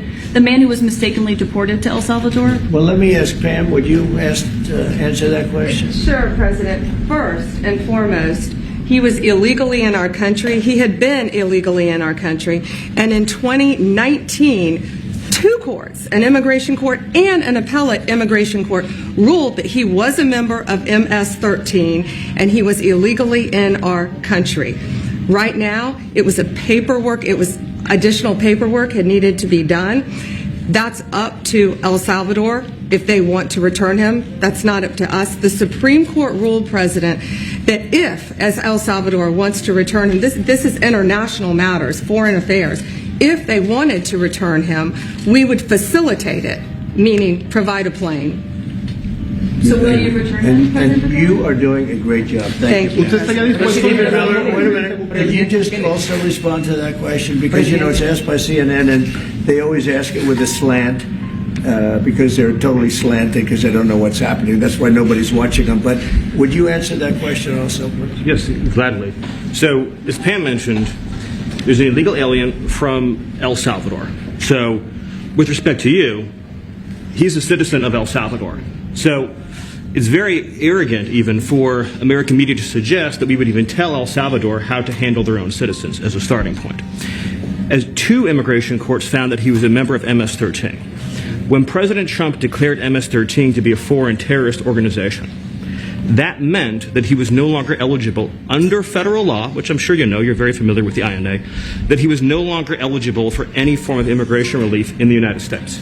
So we had a deportation order that was valid, which meant that under our law, he's not even allowed to be present in the United States and had to be returned because of the foreign terrorist designation. This issue was then, by a district court judge, completely inverted, and a district court judge tried to tell the administration that they had to kidnap a citizen of El Salvador and fly him back here. That issue was raised to the Supreme Court, and the Supreme Court said the district court order was unlawful, and its main components were reversed 9-0 unanimously, stating clearly that neither Secretary of State nor the President could be compelled by anybody to forcibly retrieve a citizen of El Salvador from El Salvador, who again is a member of MS-13, which, as I'm sure you understand, rapes little girls, murders women, murders children, is engaged in the most barbaric activities in the world, and I can promise you, if he was your neighbor, you would move right away. So you don't plan to ask for anything to get him back? And what was the ruling in the Supreme Court, Steve? Was it 9-0? Yes, it was a 9-0. In our favor? In our favor, against the district court ruling, saying that no district court has the power to compel the foreign policy function of the United States. As Pam said, the ruling solely stated that if this individual, at El Salvador's sole discretion, was sent back to our country, that we could deport him a second time. No version of this legally ends up with him ever living here because he is a citizen of El Salvador. That is the president of El Salvador. Your questions about it, per the court, can only be directed to him. I asked President Bukele, can President Bukele weigh in on this? Do you plan to return him? Well, I'm supposed to be suggesting that I smuggle a terrorist into the United States, right? How can I return him to the United States? Like, I smuggle him into the United States, or what do I do? Of course, I'm not going to do it. It's like, the question is preposterous. How can I smuggle a terrorist into the United States? I don't have the power to return him to the United States. You can release him inside El Salvador. Yeah, but I'm not releasing. We're not very fond of releasing terrorists into our country. We just turned the murder capital of the world into the safest country of the Western Hemisphere, and you want us to go back into the releasing criminals so we can go back to being the murder capital of the world? No, that's not going to happen. Well, they'd love to have a criminal, released into our country. There's a fascination. They would love it. Yeah. They're sick. These are sick people. Marco, do you have something to say about it? Yeah, Stephen Eitland, I don't understand what the confusion is. This individual is a citizen of El Salvador. He was illegally in the United States and was returned to his country. That's where you deport people, back to their country of origin, except for Venezuela that wasn't refusing to take people back, or places like that. I can tell you this, Mr. President, no, the foreign policy of the United States is conducted by the President of the United States, not by a court. And no court in the United States has a right to conduct the foreign policy of the United States. It's that simple. End of story. And that's what the Supreme Court held, by the way, to Marco's point. The Supreme Court said exactly what Marco said, that no court has the authority to compel the foreign policy function of the United States. We won a case 9-0, and people like CNN are portraying it as a loss, as usual, because they want foreign terrorists in the country who kidnap women and children. But President Trump, his policy is foreign terrorists that are here illegally get expelled from the country, which, by the way, is a 90-10 issue. Well, Mr. President, you said that if the Supreme Court said someone needed to be returned, that you would abide by that. You said that on Air Force One just a few days ago, and they said that it must be facilitated. Why don't you just say, isn't it wonderful that we're keeping criminals out of our country? Why can't you just say that? Why do you go over and over? And that's why nobody watches you anymore. You know, you have no credibility. Please go ahead. President Trump, thank you so much. How many illegal criminals are you planning on exporting to El Salvador? And President Bukele, how many are you willing to take from the U.S.? As many as possible. And I just asked the president, you know, it's this massive complex that he built, jail complex. I said, can you build some more of them, please? As many as we can get out of our country that were allowed in here by incompetent Joe Biden through open borders. Open borders. You probably hear open borders and you can't even understand it because nobody can understand. Nobody smart or with common sense can understand it. So we have millions of people that should not be in this country that are dangerous. Not just people, because we have people, but we have millions of people that are murderers, drug dealers. They've been allowed to come into our country by other countries that were very smart. When they heard that this very low IQ president, and by the way, I took my cognitive exam as part of my physical exam, and I got the highest mark, and one of the doctors said, sir, I've never seen anybody get that kind of, that was the highest mark. I hope you're happy with that. Although they haven't been bugging me too much to take a cognitive, but I did do my physical and it was released. I hope you're all happy with it. I notice there's no question, so probably you are. But the cognitive, they said to me, sir, would you like to take a cognitive test? I said, did Biden take one? No. Did anybody take one? No, not too many people took them. I said, what about Obama? Did he take one? No, he didn't take one either. I said, let me be the only one to take one. But I've actually taken them 3 times already. I like taking them because they're not too tough for me to take. But we had a great physical exam, so I know you're going to ask that. And the doctors who are total professionals, Walter Reed Medical Center, they're great people. And I visited a soldier that was badly wounded, incredible soldier, lost his leg, and spent a lot of time with him. I mean, great with his mother.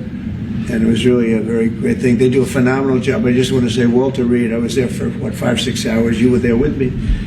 But I took a full physical, and it came out perfecto, so that's good. That means you've got me for a little longer. Would you also be willing to pay for those facilities to be opened if new ones were going to be built? I'd do something. We'd help them out. Yeah, we help them. They're great facilities, very strong facilities, and they don't play games. I'd like to go a step further. I mean, I said it to Pam. I don't know what the laws are. We always have to obey the laws, but we also have homegrown criminals that push people into subways, that hit elderly ladies on the back of the head with a baseball bat when they're not looking, that are absolute monsters. I'd like to include them in the group of people to get them out of the country, but you'll have to be looking at the laws on that, Steve, okay? And do you think more presidents should follow suit like you guys as far as taking a hard stance on crime here in the United States? Well, I do. I think everybody has to. I mean, the president said it better than anybody. He said, you know, you have liberty and you have to have liberty, but to have liberty, not everybody is going to be good. And, you know, some are bad because they're sick. They're mentally deranged. They're bad. Then you have to take them. If you're going to have a country, you're going to have to take those people out. And we've been doing that.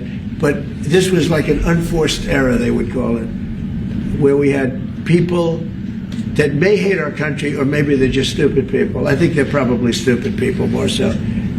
A lot of people said they did it for the vote. But I did better with Hispanic people than they did, because they always use Hispanic. I did better you people love me. I saw my poll numbers in your country up through the roof, right? 91%. No, some people think they do it for the vote. But they don't have to do it for the vote. They cheat, they're professional cheaters. That's about the only thing they do well. So we just have had a great relationship, and it's become bigger because of a strange thing that happened. I came back. We had no war in Ukraine. We had no war we had no October 7th Middle East problem. We had nothing. We had no inflation. We didn't have the Afghanistan, most embarrassing moment in the history of our country, the Afghanistan, not withdrawing, because I would have been, I had it all set to bring people out with dignity and pride. That was the worst, most embarrassing moment in the history of our country, Afghanistan. We didn't have any of that. You wouldn't have had the war with Russia, Ukraine. You wouldn't have had the Middle East problem because Iran was broke. They had no money because we had secondary sanctions on and lots of other sanctions. And now every single thing. Got a problem with Iran, but I'll solve that problem. That's almost an easy one. We got to solve a war that should have never started, Ukraine and Russia, and we'll get that solved. And we have to solve problems, and we already solved inflation. If you look at the numbers are incredible, actually. The stock market's up, and we're not letting other countries take advantage of this country like they have for the last 40 years. So thank you very much. You have a question, please? Yes, Mr. President, thank you so much. You scored another major investment win this morning when NVIDIA pledged to build its AI supercomputer, the first time ever, right here in the United States. Thank you. That's a question I like. That's true. What is your reaction to this announcement, sir, and how will this positively benefit Americans across the entire country? Well, it's one of the biggest announcements you'll ever hear, because NVIDIA, as you know, controls that almost the entire sector, which is one of the most important sectors in the world, between chips and semiconductors and everything else. And they're the biggest. And the other biggest we already have coming in and spending $300 billion, as you know. They announced 2 weeks ago. But NVIDIA is so highly respected. And this was an announcement that a lot of people, I knew it was going to happen, but not to the extent that it happened. It's big. And the reason they did it is because of the election on November 5th and because of a thing called tariffs. As I said, the most beautiful word in the dictionary. After love, God, relationship, the press actually hit me and said, tariff is the most beautiful word in the dictionary. What about family, love, God? So I got hit even on that. You understand? I said, okay. So now I say it's my fifth most favorite word because they get you on anything. But that NVIDIA, it's one of the great companies of the world, modern, super modern companies, controls segments that nobody, sort of controls the world in a sense, and they're coming in here in the biggest way with hundreds of billions of dollars. Not like millions of dollars, hundreds of billions of dollars, and I'm honored by it. And I want to thank Jensen and all of the people that we deal with. They're great people. They're brilliant people. And without tariffs, they wouldn't be doing it. Okay? Thank you very much. Are you considering additional sanctions against Russia after their latest attack? And do you have an update on the rate and when you might announce semiconductor Well, I already tariffs? have sanctions on Russia. I put them there. If you remember, Nord Stream 2, that's the big pipeline that goes through Europe. I stopped it. That's Russia's pipeline, the largest pipeline, I think, in the world. Goes to Germany. And I stopped it. And when Biden came in, he approved it. And then they say, oh, I'm friendly with Russia. No. Putin said, if you're my friend, I'd hate to see you when you're my enemy. I stopped the biggest economic job they ever had. I stopped it cold, right? It was dead. You know that, right? And Biden came in and he immediately approved it. What was that all about? And it's a pipeline that takes care of a lot of the needs. Now, it was a very controversial thing, but I stopped it and Biden approved it. Question? On tariffs? No, not you. Not Semiconductor tariffs and potentially pharmaceuticals. Semiconductor tariffs and potentially pharmaceuticals. Pharmaceuticals we're going to do. We don't make our own drugs. our own pharmaceuticals. We don't make our own drugs anymore. The drug companies are in Ireland and they're in lots of other places, China. And all I have to do is impose a tariff. The more, the faster they move in. The higher the tariff, it's inversely proportional. The higher the tariff, the faster they come. And, yeah, we're going to be doing that. That's going to be like we have on cars. We have, as you know, a 25% tariff on cars. We have a 25% tariff on steel and aluminum. And that's what that category fits right now. Do you have a percentage in mind and a timeline? I have a timeline, yeah, not too distant future. We're doing it because we want to make our own drugs. We're doing it because we want to make our own steel and aluminum, lumber, other things. And they're all coming in. We have record numbers, $7 trillion. Since I announced, like a month and a half ago, since I came in, we have over $7 trillion being invested in the country. We didn't have $1 trillion. We didn't have $500 billion for some of these guys. They didn't know what the hell they were doing. So we have the largest investment that we've ever heard of, and we're only 2 months in.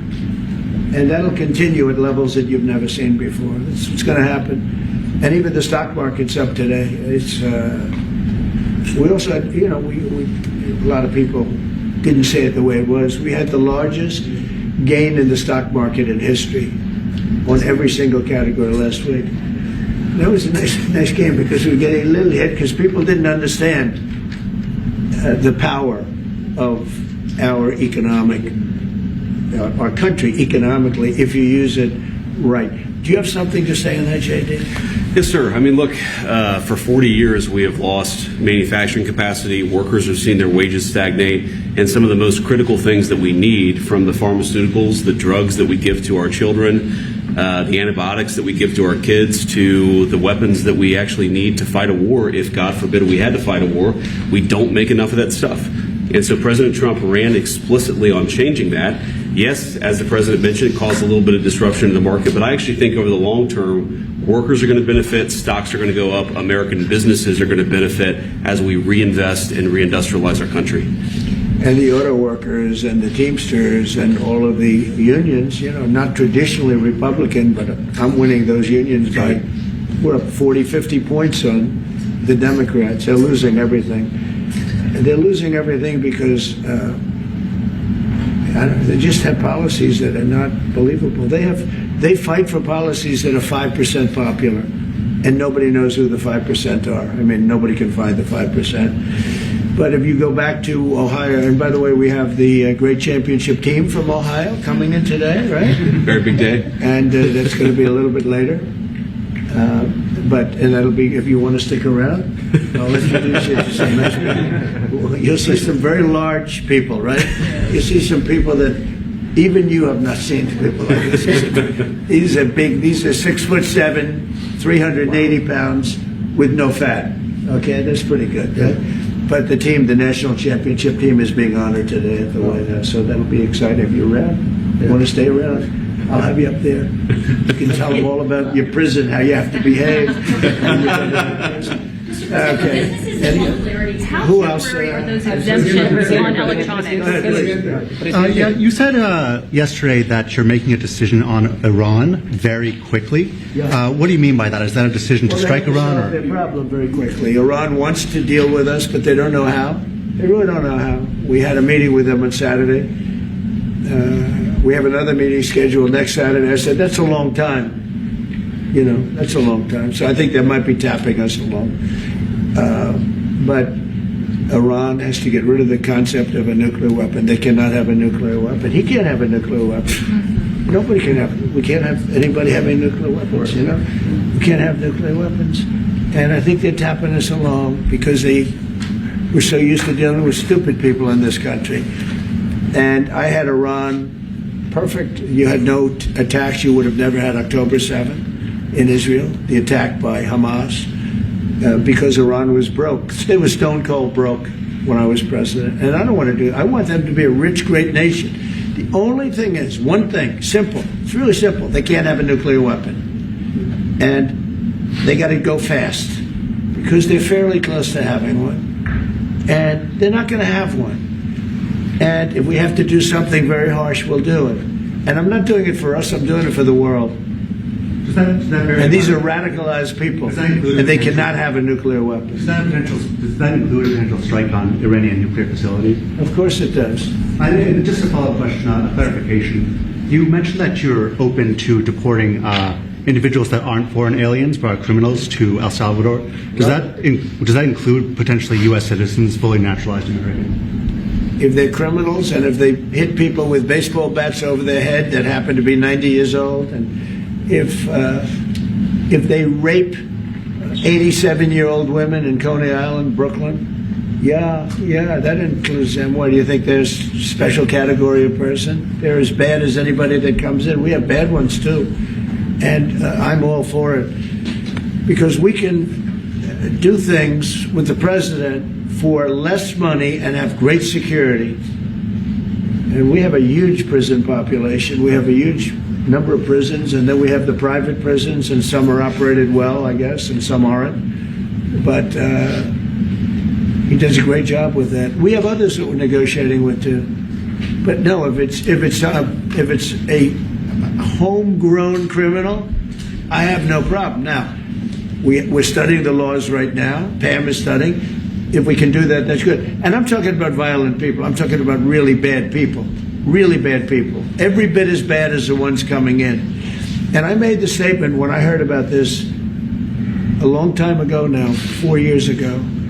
When I heard that this guy was having open borders, I said every single criminal from all over the world is going to be dumped into our country. And that's what happened. Jails.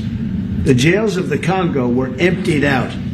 The jails of Venezuela were emptied out. And you know what happened? Their crime went way down. But now Venezuela has other problems. You know what the problem is? They have no money. Yeah.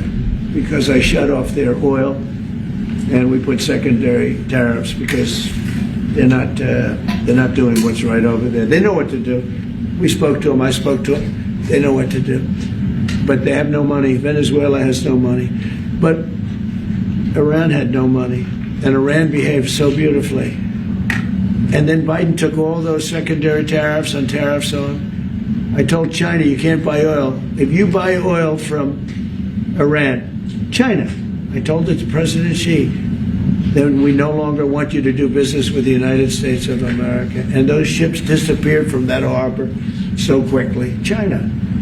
Get along great with China. Are the talks with Iran productive? Do you want to continue that? What? The talks with Iran, do you believe those are productive? Do you want to continue that? I think Iran could be a great country as long as it doesn't have nuclear weapons. If they have nuclear weapons, they'll never get a chance to be a great country.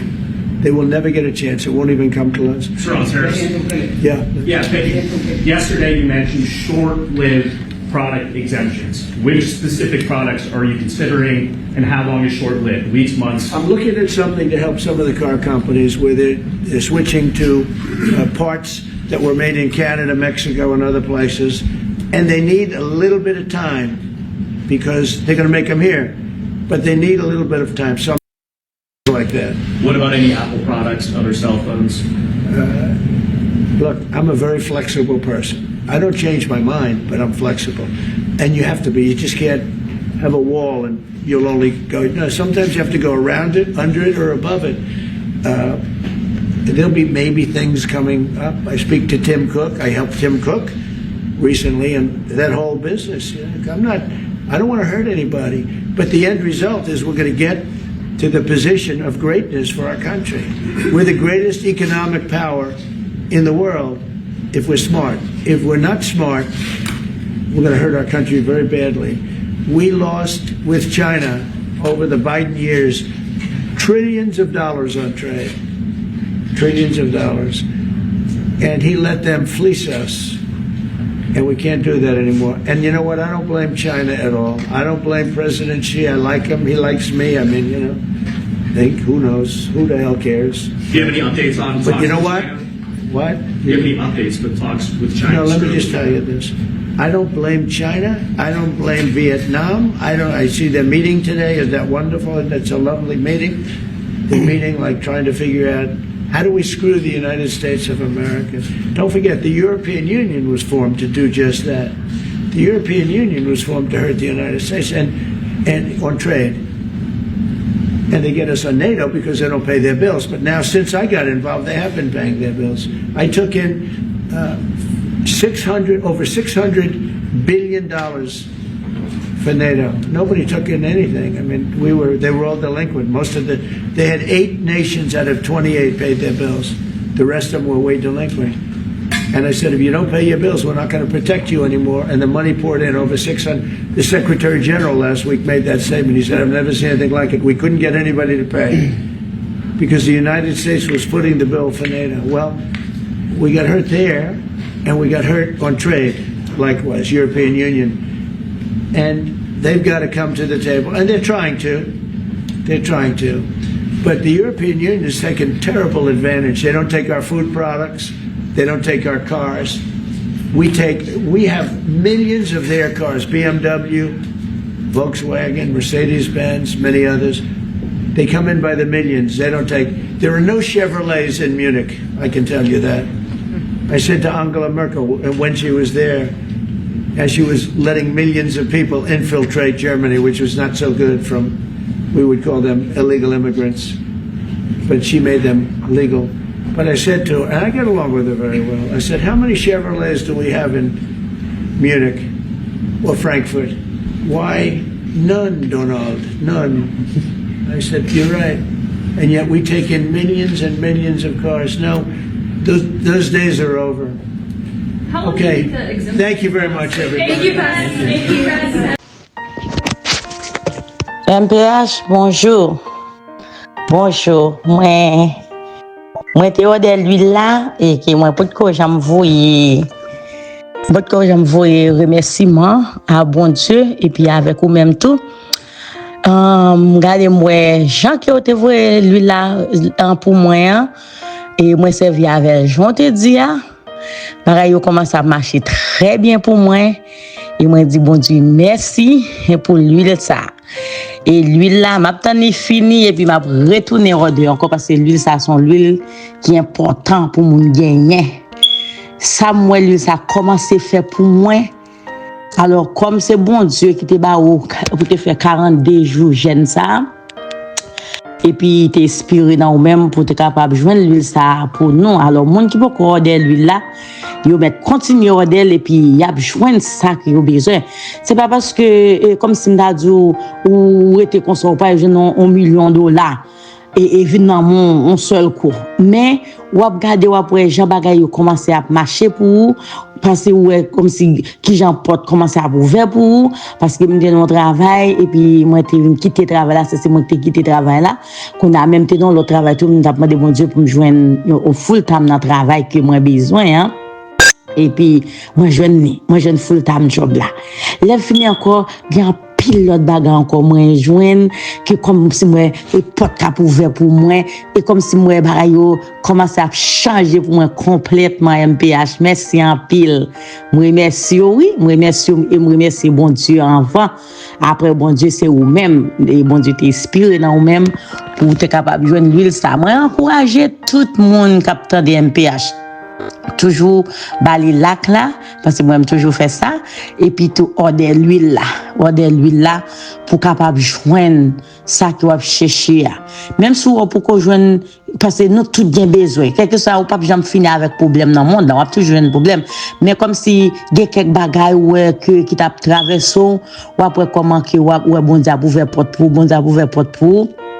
pendant qu'il va utiliser l'huile là moi-même passer sur moi t'aime beaucoup baiser le fini et passer sur moi de temps en temps pas passer chaque jour qu'on a moi utiliser tant que son parfum tant que me doit sortir là puis me passer l'huile tous les deux l'huile pas qu'à fin dire non bien l'huile envoûtement l'huile richesse là me passer sur moi et puis me répéter me dire me passer l'huile là pour richesse me passer là pour tout et ça que me besoin waouh bah là bon oui MPH merci en pile m'encourager tout le monde pour order l'huile là parce que l'huile là commence à faire travail dans moi on commence à joindre ça que moi besoin comme si moi comme ouvert bouche pour ça et puis moi bon Dieu qui t'en fait me joindre me dit bon Dieu merci et me dit merci toi MPH bon Dieu ben non et m'encourager tout le monde order l'huile là et ou ap joindre son besoin. Ça veut dire gen quand on te bloqué ou ap débloqué. Gen ça ou te besoin ou ap joindre. Tout ça c'est puissance bon Dieu qui dans l'huile là. Comprendre, c'est puissance bon Dieu qui dans lui là, parce que si bon Dieu te va servir à 42 jours pour le gêner, et puis il inspire dans lui pour dire c'est l'huile ça pour nous servir. Mon cher, l'huile là bon, les bon MPH, bon Dieu nous, et lui là commence à faire pile merveille pour moi, et il y a pile d'autres bagages comme moi besoin, m'a joué quand même dans nos Jésus à travers lui là, que bon Dieu nous MPH. Je vais présenter 3 l'huile. C'est l'huile de désenvoûtement, l'huile de prospérité avec l'huile fertilité. 3 l'huile, ça c'est 3 l'huile qui sortent en Israël. Et faut que moi dire, nous c'est dernier monde qui pas connaît l'huile ça a existé. Le monde entier déjà bail témoignage qui impacte l'huile ça a fait dans la vie. Donc, mais nous-mêmes nous sommes en retard, nous pas connaître. Moi-même, c'est pas un monde qui te réfère ni, on cap dit c'est ciel là même qui te réfère ni parce que c'est après 42 jours de jeûne. 2 fois 21, 42 jours de jeûne, bon Dieu te fait me découvrir l'huile ça. C'est jeûne que m'pas pas souffrir encore, ça c'est m'pas capable encore et tout ça m'te moyen laver. M'te non job jodi, m'ka fait 6 mois là-dedans, après 6 mois m'pauvre pi raide. M'ka fait 1 an bien passé pour les machines, après l'autre année, faut gon année sécheresse qui vient manger tout ça m'posséder. Donc ça veut dire m'pas jamais capable prospérer de manière permanente. Moi t'ai la prière bon Dieu, moi t'ai voulu sortir dans ça et me t'ai prendre décision avec toute famille moi rentrer dans jeûne pendant 42 jours ça. Eh bien à la fin 42 jours, bon Dieu t'a pral dit utiliser l'huile. Kouliam pas ka kon côté pour me joindre l'huile. Me chercher bon Dieu fait me découvrir l'huile de prospérité avec l'huile de fertilité. Moi, ouais, il y a plusieurs monde qui fait copie. Même si bagay ça ressemble bagay magie, m'pa prend yo, faut que moi joigni en Israël. De mal découvrir seule et unique industrie qui gagne certification pour faire l'huile ça en Israël et me commencer use yo. Si me on lave, use li. Ou pas gagne chance, use li. Ou gagne joke yo lage sou use li. Ou pas ka kembe kob use li. Comment? Eh bien, m commence use l'huile ça yo. Depuis les am k'ap di yo, la vie me changer. M ka di ça carrément et m pas peur dire parce que m pas au nom de bon Dieu David la Salomon, m pas ka faire bac encore. Au nom du Père, du Fils et du Saint-Esprit. Non, pas un bac. C'est avancé, n'a pas avancé. C'est à partir de là m vinn commencer et me reprendre sens la vie. Et une n'a plus gros bagay, bon Dieu fait pour moi, ce sont des dômes te gen bien longtemps. M'te perdu yo vinn retourner. Et m'kap di moi-même son petit crasse témoignage moi gagné, mais moun k'ap bay témoignage sur l'huile ça, donc son bagay tête chargée, yo bay comme témoignage. Moun qui te malade, bay témoignage yo. Alors m'pas prescrit moun ni m'pas conseiller moun utiliser, c'est pas prescription, m'pas conseiller moun utiliser comme un traitement. Mais moun qui malade utiliser yo joine guérison parce que m'gen l'huile pour l'huile guérison à tout exprès m'ta vinn avec l'huile guérison mais l'huile de fertilité l'huile de désenvoûtement elle fait ravage. Désenvoûtement c'est pour retirer tout ça qui vient pour avec énergie négative. Prospérité c'est pour attirer toute qualité richesse dans la vie. Fertilité c'est pour multiplier toute qualité richesse dans la vie. Ou besoin qu'on comment pour utiliser automatiquement ou fin faire commande l'huile là ou fin gagner m'a voyé en vidéo ba ou cap di mais comment pour utiliser. OK, ou pas besoin pour vidéo ça, la montrer comment pour utiliser et la bon l'autre explication sur ça également. Sous besoin yo dans link ça dans link vidéo gagner et website là ou ka placer sur website là si ou pas ka placer sur website là tout donc numéro téléphone ou sur écran li gen zel sous li ou ka faire zel là et puis comme ça ou ka faire zel là c'est $105 pour 3 l'huile yo sur website là c'est $105 lié tout jusqu'à ce que prix a changé c'est si tarif yo changer parce que c'est en Israël le saute avec yo si vous faites payer plus pour venir avec yo prix yo tout a changé et là ça m'a déjà communiqué nous prix yo.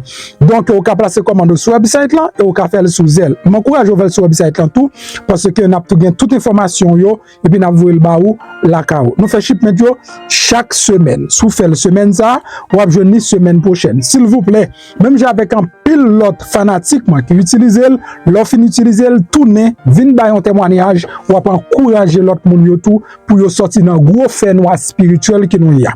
Pas oublier richesse c'est 90% spirituel, 10% matériel. Si travail du temps qu'on fait moun riche, tout le monde tape riche. C'est parce qu'en plus fois nous bloquer spirituellement et puisque nous bloquer spirituellement tout ça ne moyen les bloquer.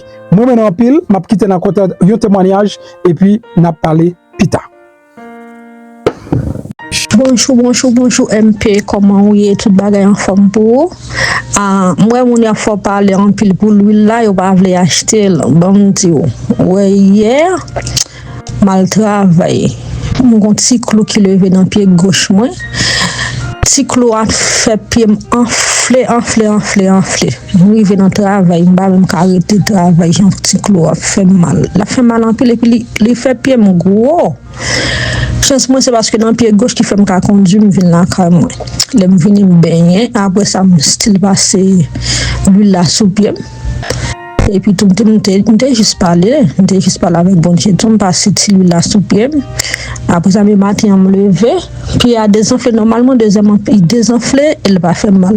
Et c'est un petit clou, son petit baril tout petit, 18, et puis il gonflait tout pied. En tout cas, ça, c'est témoignage pas moi. Ou capable quitter, dire ça dans les faire nouvelles plus tard. Ou capable dire ça. Ça veut dire quantité ça que vous dit.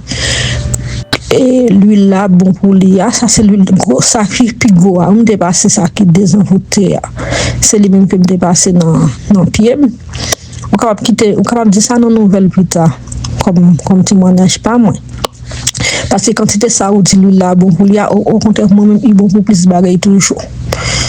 On va faire photo de si grasse couloir pour moto et puis à des temps désenflé, et puis à tellement gros. On te saisi, tout le monde a travaillé là, c'est dit Jean-Pierre a été gros enflé. Il était enflé, clairé, qu'on a pu me descendre normalement, même quand je me retourner là comme moi. Qu'on a fait, va faire mal, puis me descendre, puis normal. Pendant que vous regardez la vidéo, regardez à droite, vous voyez un bouton qui est en noir, qui marqué souscrire, mais ça c'est espagnol. Si c'est en anglais, tu as marqué subscribe. C'est en français, tu as marqué s'abonner. Cliquez sur le bouton ça. Là, on finit cliquer sur lui, ou après une petite cloche bon côté. Cliquez sur cette cloche là tout. Sur cette cloche là, ou après abonner automatiquement par sous première option. Ou après flèche là sous deuxième option. Retirez flèche là sous deuxième option, mettez sur première option que c'est tout. Ça veut dire chaque fois monter une vidéo ou besoin de notification. Et puis pas oublier la like en bas vidéo ça.